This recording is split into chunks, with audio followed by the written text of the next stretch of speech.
What would you do if you discovered that the answers you've been searching for aren't out there in the external world, but are hidden deep within you? It's like an incomplete map. Our mind holds secrets in hidden layers, waiting patiently for the right moment to reveal what truly matters. Carl Jung, the renowned psychologist, once said that the greatest secret of the psyche lies in what we avoid confronting. Think about it. How many times have you felt an inexplicable restlessness, as if something were lurking beneath the surface, trying to get your attention? It's not a loud voice screaming at you, but rather a subtle movement, hard to ignore, yet easy to overlook. Today, we're going to explore that movement. A psychic awakening is more than just a fleeting moment of clarity. It's like unraveling a mystery that involves both what you already know and what you don't yet fully understand about yourself. We'll delve into dreams delivering coded messages, shadows reflecting what we deny, and synchronicities crossing our paths at just the right moments. This isn't about belief or faith, it's about noticing how all of these elements exist in our daily lives, quietly waiting to be understood. More than theories or abstract ideas, this is an invitation to recognize and integrate what the mind is trying to show us every single day. Have you ever felt that restlessness, as if something inside you is trying to be heard? Maybe it happened in the silence of an ordinary night, or perhaps during a hectic day when, out of nowhere, you felt like something was missing, but you couldn't quite pinpoint what. That feeling, that subtle pull, is the door, one that opens to the unknown, inviting you to step through. The beginning of any personal transformation often feels like this, a discomfort that can no longer be ignored. Joseph Campbell, a scholar of mythology and universal symbols, described this as the call to adventure. He dedicated his life to exploring stories from different cultures and identified a pattern he called the hero's journey. This cycle begins when the protagonist is called to leave their familiar routine to face challenges that ultimately transform them. And if you think about it, isn't that what we often feel when something bigger than our daily routine starts pulling us? This call doesn't have to be a grand, dramatic event. Often, it appears in seemingly mundane moments, the exhaustion of a job that no longer makes sense, the end of a relationship, or even a persistent feeling of emptiness. Situations like these act as sparks, unsettling our comfort zones and pushing us to ask deeper questions. What do I really want? Who am I beyond the expectations I carry? Awakening isn't a manual with clear instructions, but rather a dive into what we offer and what we avoid. It's like opening a creaky door to reveal a dark room. At first, it might feel frightening, but the more you explore, the more you realize that this space holds essential parts of who you are. This call is for everyone. It doesn't always arrive with clarity. Sometimes it's just a discomfort, a restlessness that drives you to seek something new. The question is, are you willing to listen? Because ignoring it is easy, but doing so only delays the inevitable, the moment when you'll need to look in the mirror and ask yourself, why do I keep avoiding what's inside me? Dreams are like letters sent by the unconscious, written in a mysterious language filled with symbols that don't always make sense at first glance.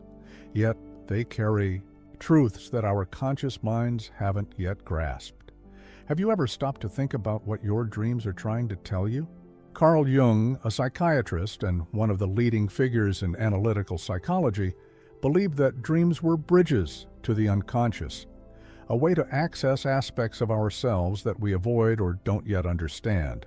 But here's an important detail. Dreams don't speak our everyday language. They are like abstract paintings full of images that require careful interpretation. For instance, have you ever dreamed of falling? It's one of the most common dreams, and its interpretation can vary. For some, falling might symbolize losing control or fearing something beyond their grasp. But it's not a fixed rule. The meaning depends on the dreamer, the context, and how this sensation connects to their life. Dreams don't lie, but they do require effort to decode. Imagine receiving an incomplete map. It points out paths, but it's up to you to figure out how to use it to get somewhere. That's how dreams work.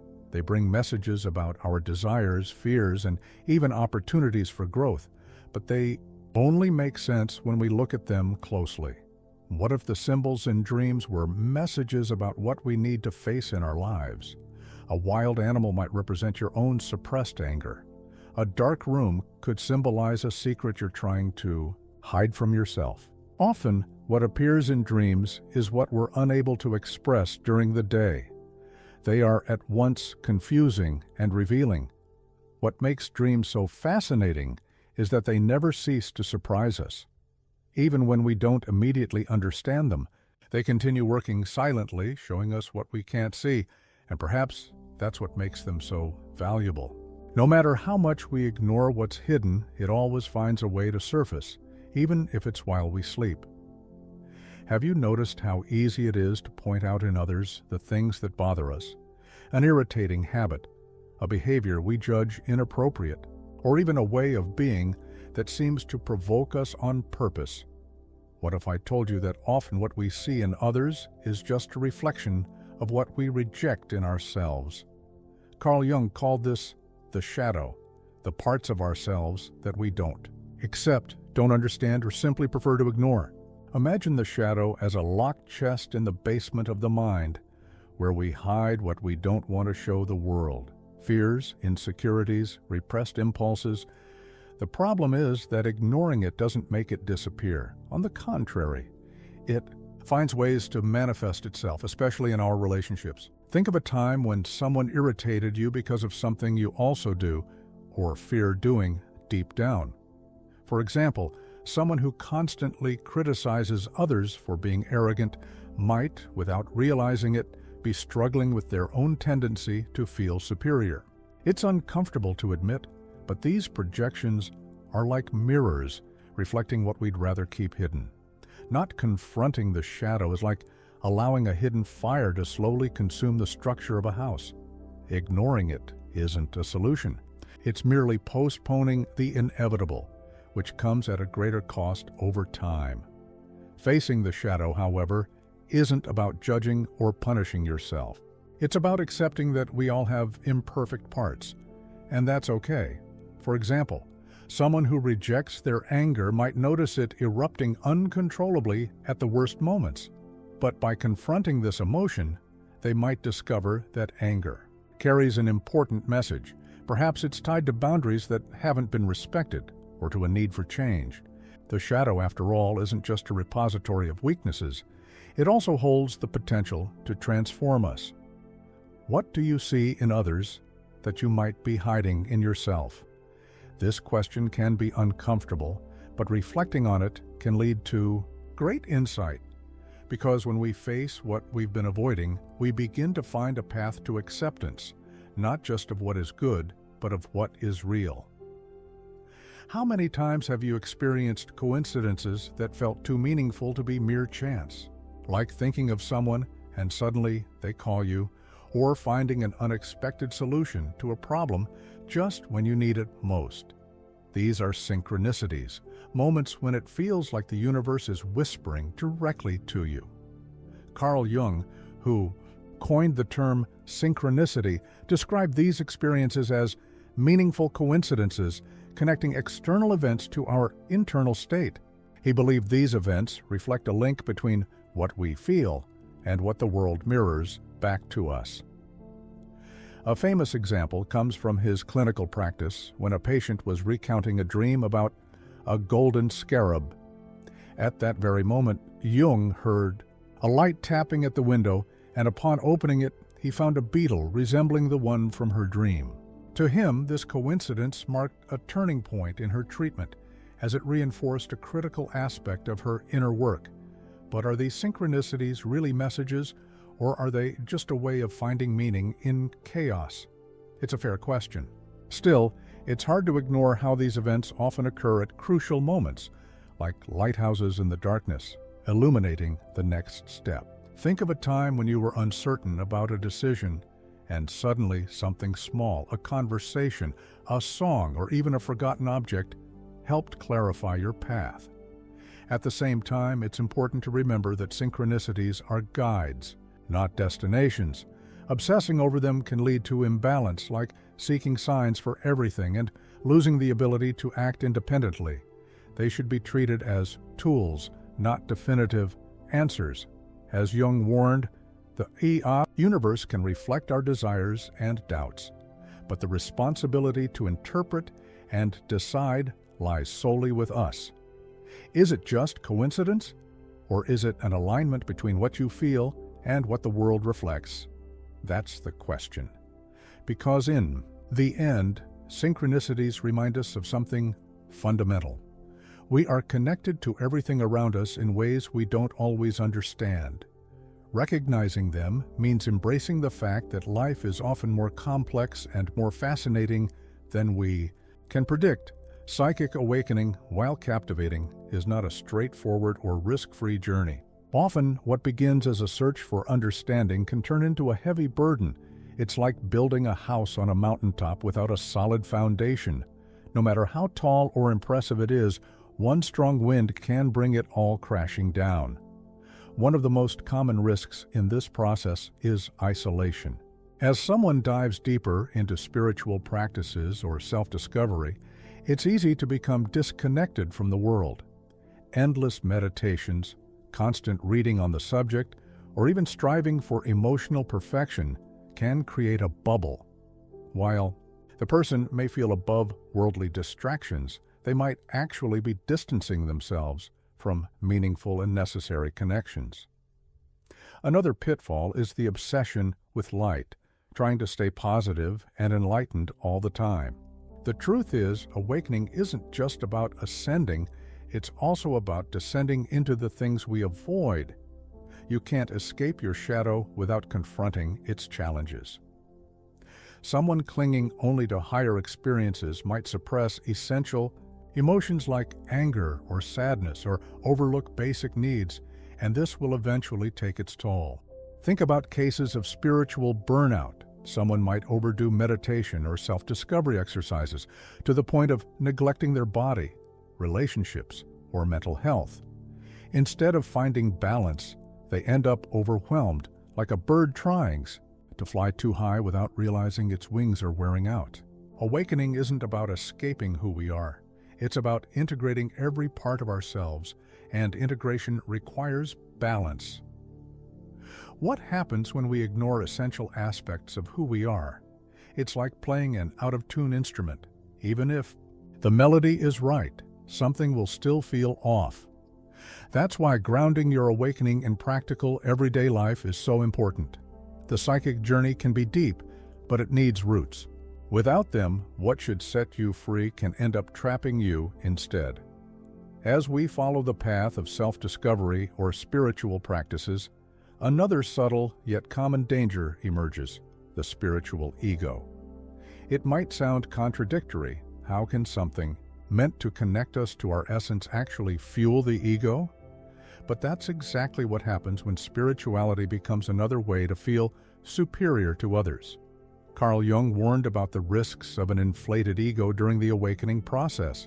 This happens when someone uses their inner progress as a status symbol. Think of the person who believes they're on a higher level because they meditate daily, follow a strict diet, or avoid behaviors they consider less evolved. Instead of humility and connection, judgment creeps in toward others and anything that doesn't fit their idea of perfection.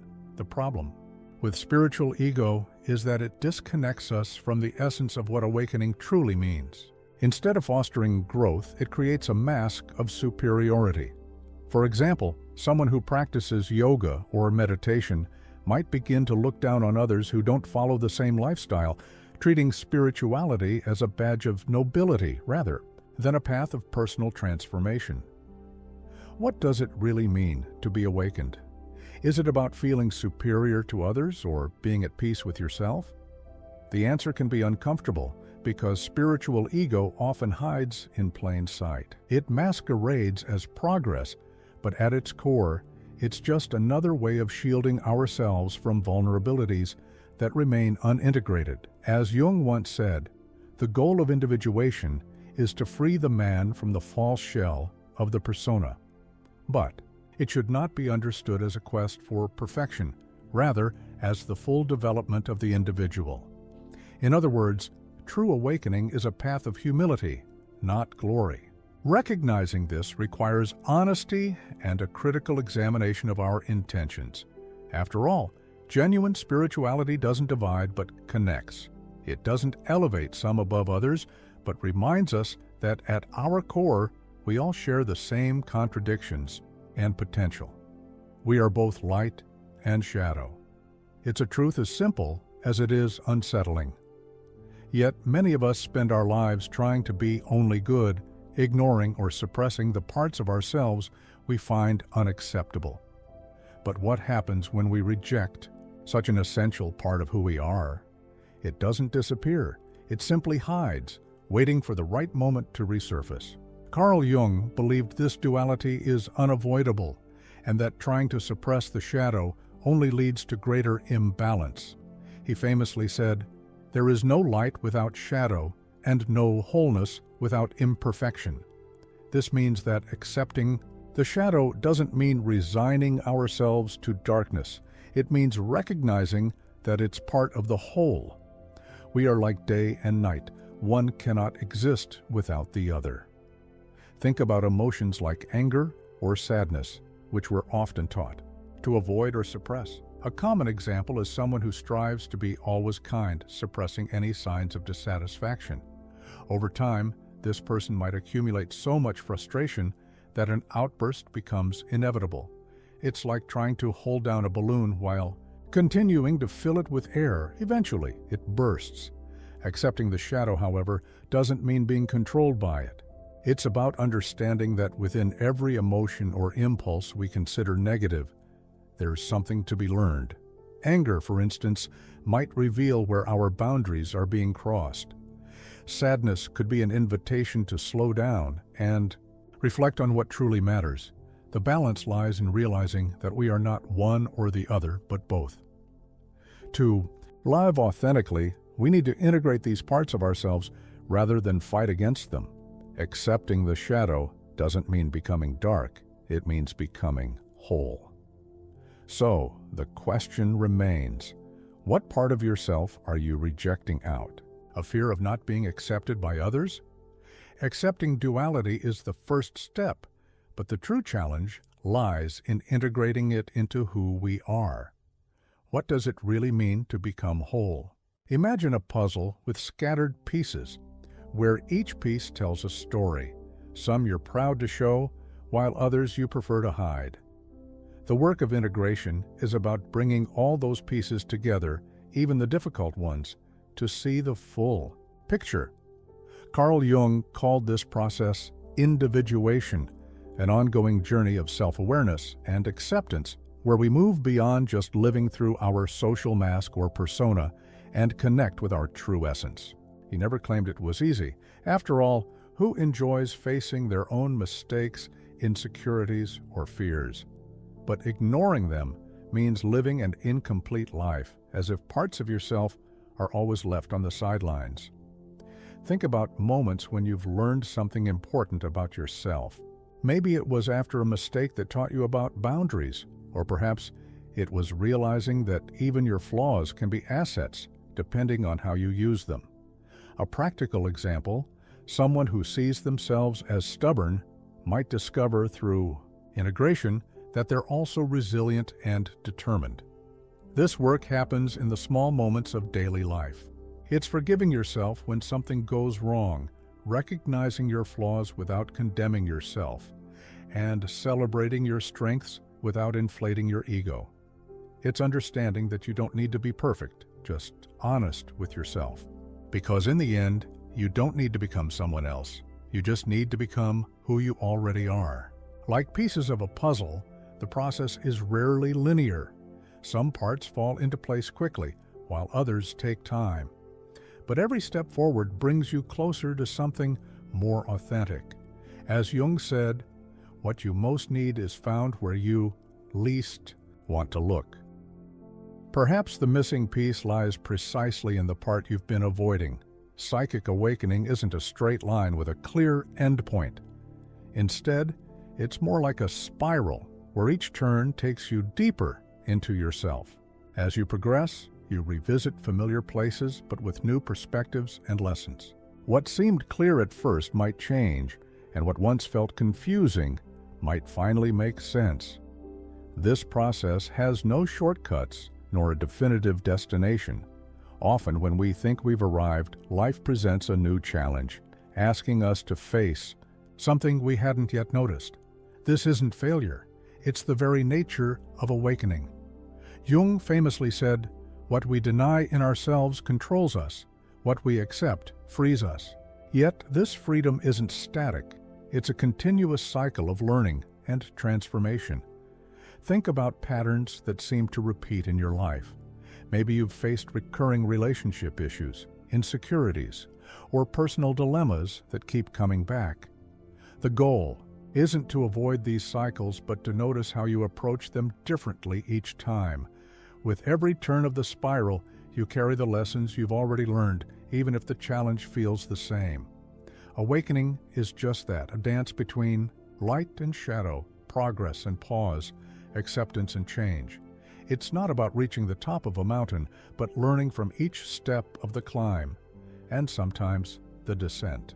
It's a living movement where the end of one cycle is merely the beginning of another. Are you ready to accept that awakening isn't a destination to be reached, but a state to be lived? Because in the end, it's not about completing this movement, but about allowing yourself to grow, change, and integrate every part of who you are. And perhaps this is the greatest truth of awakening. It has no end because evolution is infinite. Psychic awakening isn't about finding ready-made answers or achieving a final state of perfection. It's a continuous process full of twists and turns, light and shadow, learning and revisiting. It happens in the small details of daily life, in the questions we ask ourselves, the dreams that intrigue us, and the moments that challenge us to look beyond the surface. It isn't something reserved for a few, but a journey we are all connected to in different ways throughout life. The most important part of this path is understanding that it doesn't require speed or perfection. As we've seen, true transformation happens when we integrate all parts of ourselves, the ones we admire and the ones we avoid. It's like rebuilding an internal map, connecting points that once seemed unrelated, and in doing so, seeing who we truly are. If you've made it this far, I want to thank you. Reflecting on topics as deep and personal as this isn't easy, but your willingness to think about it is already a significant step. And remember, no one walks this path alone. We're all dealing with our own light and shadow, trying to find balance in a process that is never the same for everyone.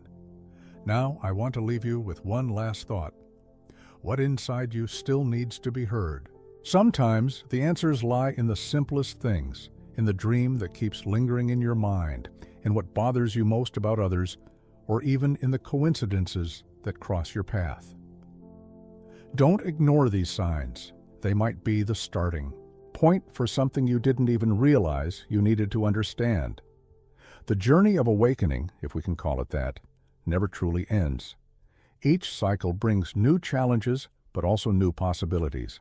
So, keep exploring, reflecting, and accepting, because true awakening isn't about solving everything, but about allowing yourself to fully be who you are, with all your nuances.